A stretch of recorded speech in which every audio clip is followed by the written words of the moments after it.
오늘 우리에게 주신 하나님의 말씀은 사사기 14장에서 16장까지의 말씀입니다. 사사기 14장에서 16장까지의 말씀을 보도록 하겠습니다. 우리 14장에 들어가면서 어제 우리 나시린에 대해서 한번 더 기억하면 좋겠습니다. 나시린이 하지 말아야 될 세 가지가 뭐라고 말씀드렸죠? 포도주와 독주를 먹지 않는 것, 그리고 머리에 삭도를 대지 않는 것, 그리고 한 가지는 더요, 부정한 시체를 가까이 하지 않는 것, 부정한 음식을 먹지 않는 것, 그것이 나시린의 세 가지 외형적 조건이었습니다.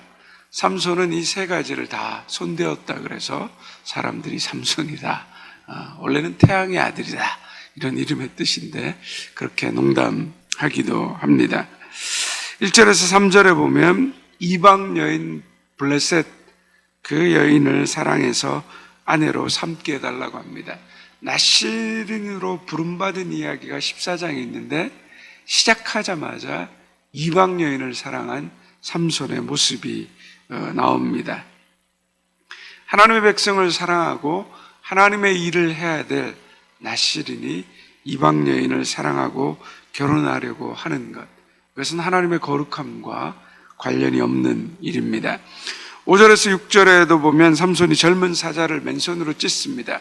그리고 돌아오는 길에 보니까 그 사자의 시체에 벌들이 집을 만들고 꿀을 생산합니다. 그걸 꺼내어서 부모에게 가져다 줍니다. 부정한 것을 가까이 하면 안 되는데 그는 그렇게 행합니다. 10절 이하는 결혼잔치에서 내기를 합니다. 그리고 자기 지혜로 블레셋 사람들을 이기려고 합니다. 하나님은 삼손을 거룩하고 진실하게 하나님의 지혜와 능력으로 일하길 원하셔서 나시린으로 부르셨는데 그는 나시린의 그 거룩함과 관련 없는 자기 생각에 옳은 대로 살아가는 삶을 보여줍니다.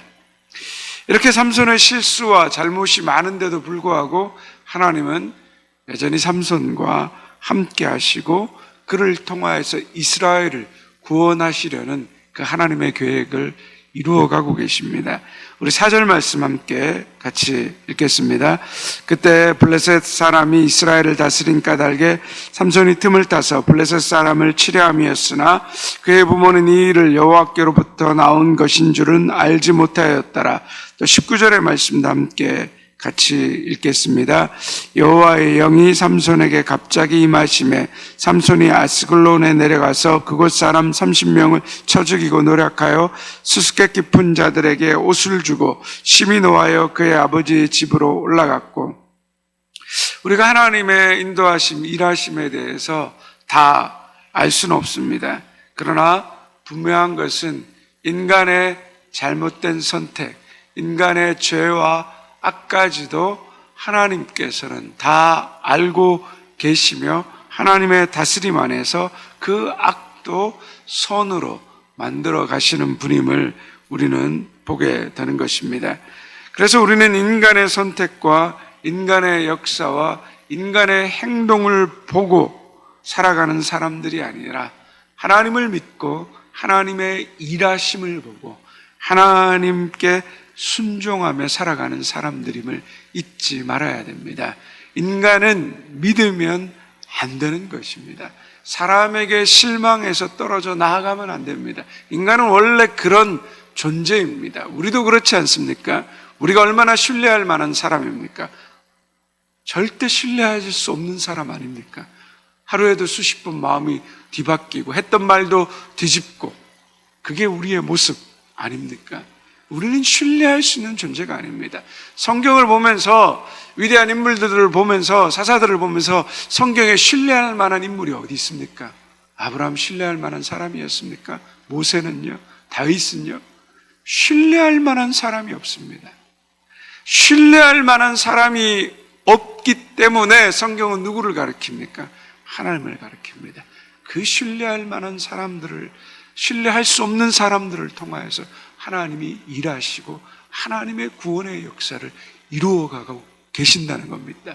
사람 때문에 실망하십니까? 잘못된 것입니다.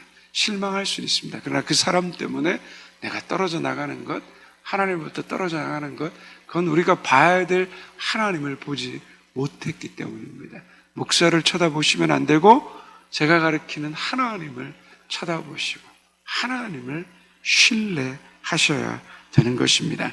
15장입니다. 삼손이 블레셋 아내를 보고자 갔지만 장인이 삼손이 자기 딸을 미워하는 줄 알고 다른 사람에게 주었다고 합니다. 삼손이 화가 나서 블레셋에게 복수하겠다고 하면서 여우 300마리를 잡아서 꼬리에 꼬리를 묶고 거기에다 회를 달아서 블레셋 사람들의 모든 곡식과 작물들을 불태워 버리게 됩니다.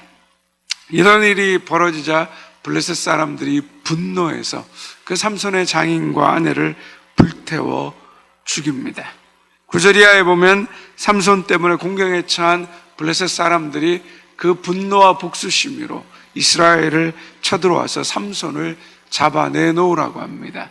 자기들이 지도자였던 그 사사 삼손을 이스라엘 백성들이 살기 위해 그를 붙잡아 데리고 옵니다. 이런 더러움과 비정상의 이 틈바구니에서 하나님의 영이 삼손을 통해 일하십니다. 14절 말씀 함께 같이 읽겠습니다. 삼손이 레이의 이름에 블레셋 사람들이 그에게로 마주 나가며 소리 지를 때 여호와의 영이 삼손에게 갑자기 임하시매 그의 팔 위에 밧줄이 불탄 삼과 같이 그의 결박되었던 손에서 떨어진지라. 하나님의 영이 함께함으로 삼손이 다시 힘을 얻었고 나귀 턱뼈를 가지고 1000명의 블레셋 사람들을 쳐 죽입니다.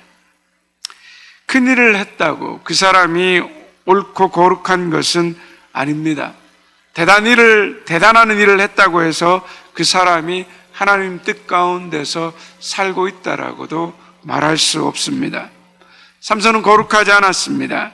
유다 사람들도 그들의 지도자인 삼손을 사랑하고 존중하지 않았습니다.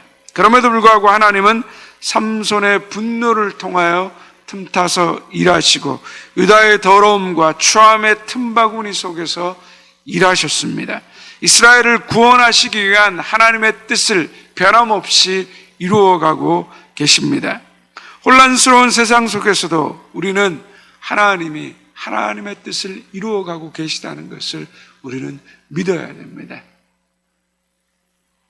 세상에 실망스럽고 정치 지도자들에게 실망스럽고 경제적인 여러 가지 상황 가운데 수많은 실망스러운 일들, 어려운 일들, 힘든 일들, 이런 일들을 보면서 우리가 생각해야 하는 것은 무엇입니까? 이 혼란스러운 세상 속에서도 하나님은 일하고 계신다. 이 믿음을 잃지 않아야 됩니다. 성경을 보면서 그 하나님의 일하심을 우리가 놓치지 않아야 하는 것입니다. 16장입니다. 삼손은 또다시 블레셋 여인 들릴라 말락하는 이 목소리를 가진 들릴라 이 여인을 사랑합니다. 블레셋 사람들은 삼손을 죽이기 위해서 이 들릴라를 돈으로 매수합니다. 그래서 삼손의 비밀을 알아내려고 하지요. 그 비밀은 다름이 아니라 나실인의 비밀이었습니다. 그에 대해서 삼손도 역시 속임으로 거듭 이 여인을 대하고 있습니다. 속고 속는 관계가 삼손과 들릴라의 관계입니다. 이것이 세상에서 우리가 경험하는 일 아닙니까? 속고 속는 관계. 겉으로 사랑하는 것 같지만 그 관계는 속임이라는 한 단어로 집약됩니다. 속이는 것은 사랑이 아닙니다. 그런데도 삼손은 그것이 사랑이라고 생각합니다. 속고 속는 관계는 거짓의 아비 사탄의 그 통치를 받는 사람의 삶입니다. 삼손은 하나님의 통치가 아니라 악한 사람들과 함께 더욱 악하여져서 속이기도 하고 더 속기도 하면서 살고 있습니다. 우리의 관계는 어떻습니까? 진실이 바탕되어 있습니까? 속임이 바탕되어 있습니까? 속임이 바탕된 관계에 우리가 들어가 있다면 우리는 빠져나와야 합니다. 아무리 아름답더라도, 아무리 매혹적이더라도, 아무리 돈을 많이 줘도, 아무리 명예를 누리는 자리일지라도 이런 속임의 관계에 있다면 우리는 그것으로부터 벗어나야 합니다.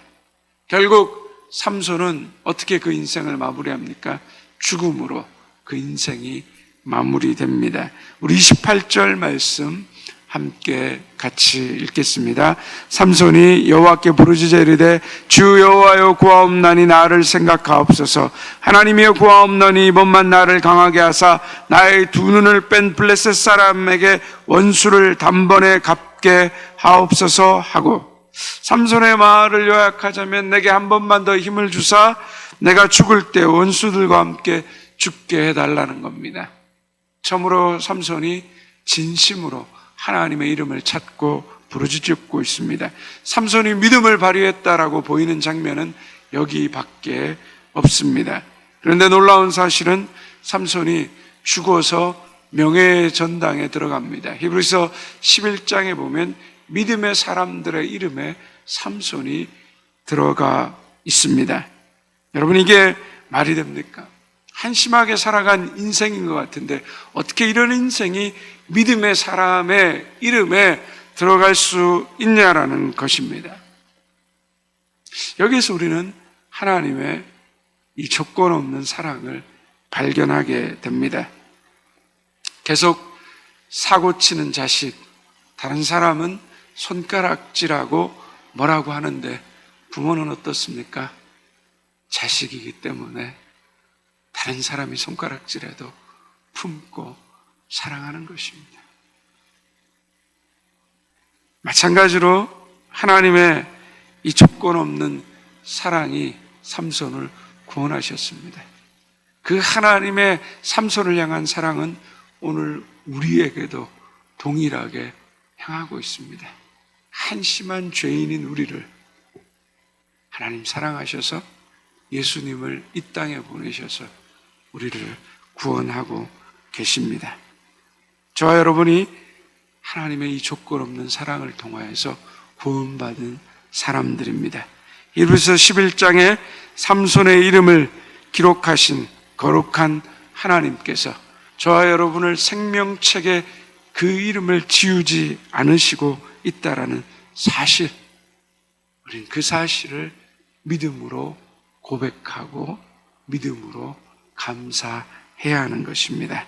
그 사랑을 우리가 기억한다면 이 삼손의 모습처럼 시험과 유혹에 우리를 내주지 말고 오늘도 우리를 사랑하시는 그 하나님의 사랑을 기억함으로 우리가 믿음으로 승리할 수 있는 저와 여러분의 인생 되시기를 주님의 이름으로 축원드립니다. 이제 사사기 14장에서 16장까지의 말씀을 경청하겠습니다. 주의 말씀은 내 발의 등이요 내 길의 빛이십니다. 아멘.